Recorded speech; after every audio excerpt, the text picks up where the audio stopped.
Welcome to Making Waves. Welcome to Making Waves. Fresh ideas in freshwater science. Fresh ideas in freshwater science and why they matter to you.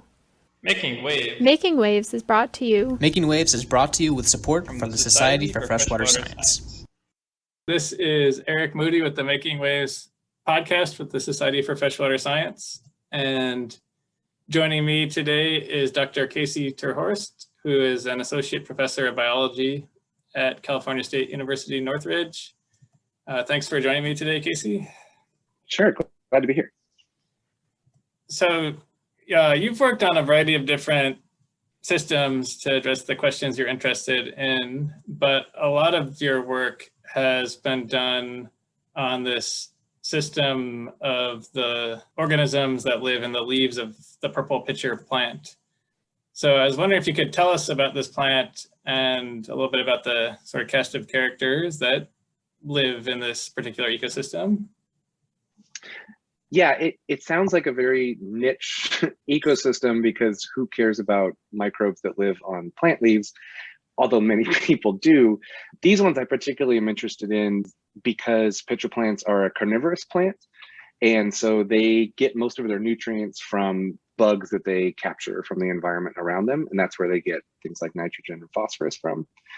And so, they're similar to things like Venus flytrap that actively capture prey, except pitcher plants instead are a pitfall trap where they wait for things to come along, climb onto the edge of the leaf, and then they fall inside of the leaf that's filled with rainwater, and the bugs drown in the leaf, and then the plant decomposes that insect, and then it uses them for nutrients. But some pitcher plants do that decomposition on their own. The ones I work on, the purple pitcher plant, they rely on this whole community of microbes inside the water to do all that decomposition for them. And so a bug falls in there, some bacteria decompose that bug, but then there's also some eukaryotic protozoa that eat a bunch of those bacteria. And then there's a bunch of other things in there that use that kind of bacteria resource base. So there's some rotifers, there's some mites, there's even another level up on the food web where these mosquito larvae kind of eat everything else that's in there. And it's just a cool system. I think it's cool because all these things, or most of these things, are specialists inside of that pitcher plant. So like the mosquito that's found in there, it only lays its eggs inside of the leaves of this pitcher plant. And so all the things in there are really specialized to live in this weird little microcosm environment. Yeah, so these mosquitoes in particular, they're not the kind of mosquitoes that bother us, right? No, they're really nice because we can work with them in the lab. We can bring like the larvae into the lab and leave them sitting in a dish. And then once they hatch out into adults, we just never see them again, but no one in the lab ever gets bit by them. So they are the friendly kind of mosquitoes. So it's nice in that sense. Yeah, I guess on the surface, it would seem as though this is somewhat of an esoteric thing to study. Like there's no health implications necessarily directly of any of this work. So how did you come to choose like this particular system as a good topic for your research? Yeah, sometimes, if I'm sitting next to somebody on a plane or something, I often hesitate to tell them what I work on because they say the government gives you funding to work on this weird little thing. So the way I came to that system is I was really interested in how evolution explains interactions between different organisms. And I come from a marine biology background. And so when I started my PhD, I was trying to set up this experiment in Florida in the ocean to capture all the larvae of these little invertebrates and try to see how the populations might evolve over time. And even if that experiment had gone well, it would have taken me a year to capture 1 year or one generation of evolution. And those experiments never worked out because that was the year Hurricane Katrina happened. There was a bunch of other hurricanes that year too. There was a red tide. And so everything I tried to set up in my first year of my PhD got destroyed in the ocean.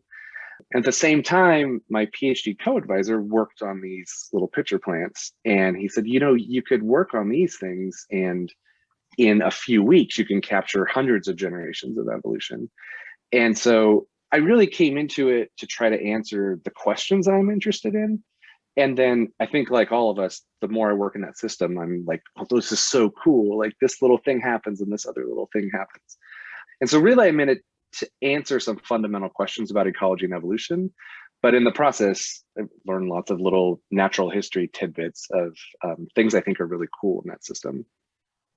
Yeah, so you mentioned that the fact that you can capture hundreds of generations within the span of like one academic semester is certainly an appealing feature, it would seem to me at least. But are there other kind of features of these types of microcosm experiments that you think make them really well suitable for testing basic questions in ecology and evolution?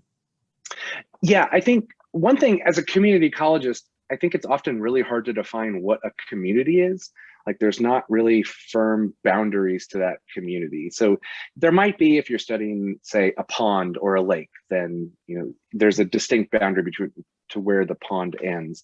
But if you're studying, say, a plant community, it kind of goes on and then it sort of peters out, but it's not clear where the boundary is.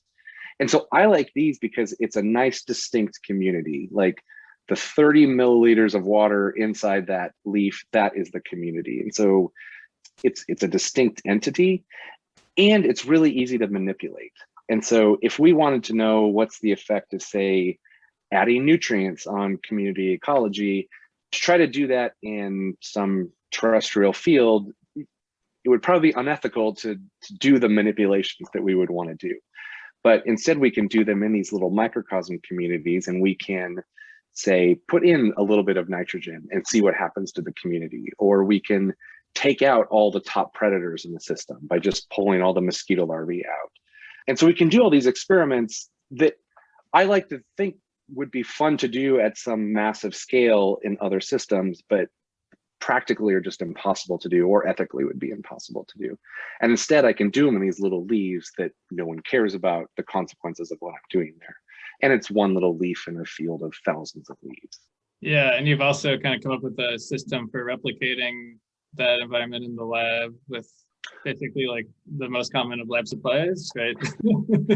Yeah, that's a great point too, is that you can replicate those. So we can have a bunch of test tubes set up with these replicate communities, and we can run 100 replicate communities where, if you're doing something on the scale of North America, there's one North America, and you can't replicate that experiment.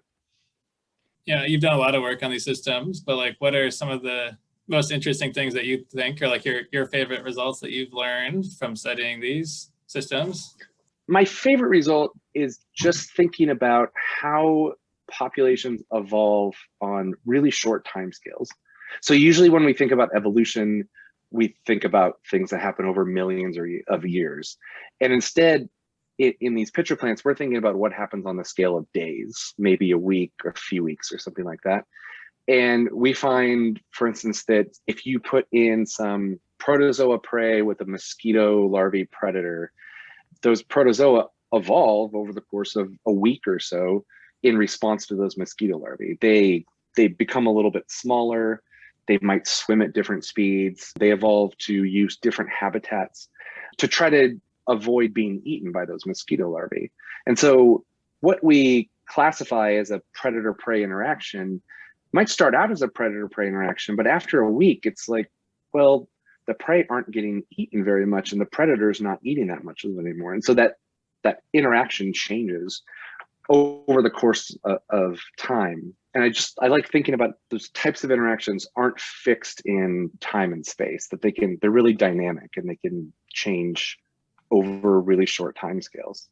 Rapid evolutionary change could sort of explain things that we thought were like ecological phenomena. Mm-hmm. What I was curious about, like, what led you to become so interested in this idea of rapid evolution in the first place? When I started grad school, I think there were people who were studying ecology and there was people who studied evolution. And then over the course of time I was in grad school, there was a sudden influx of people who were saying, hey, let's think about evolution on these short time scales.